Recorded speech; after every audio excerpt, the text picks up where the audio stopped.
गिलगित बल्तिस्तान के बालाई इलाकों में सर्दी की शिद्दत में इजाफा देखने में आया है। सर्दी के बायस अताबाद झील, यासीन खलती झील मुंजमद हो गई है। इस्तौर के बालाई इलाकों में वक्फे से हल्की बर्फबारी का सिलसिला जारी है।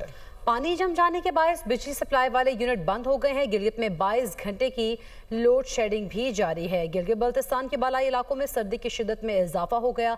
सर्दी के बायस अताबाद झील, यासीन खलती झील मुंजमद हो गई है। इस्तौर के बालाई इलाकों में वक्फे से हल्की बर्फबारी का सिलसिला भी जारी है। गिलगित बल्तिस्तान के बालाई इलाकों में सर्दी की शिद्दत में इजाफा देखने में आया है। सर्दी के बायस अताबाद झील, यासीन खलती झील मुंजमद हो गई है। इस्तौर के बालाई इलाकों में वक्फे से हल्की बर्फबारी का सिलसिला जारी है।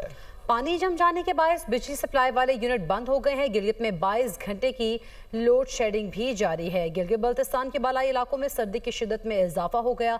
सर्दी के बायस अताबाद झील, यासीन खलती झील मुंजमद हो गई है। इस्तौर के बालाई इलाकों में वक्फे से हल्की बर्फबारी का सिलसिला भी जारी है।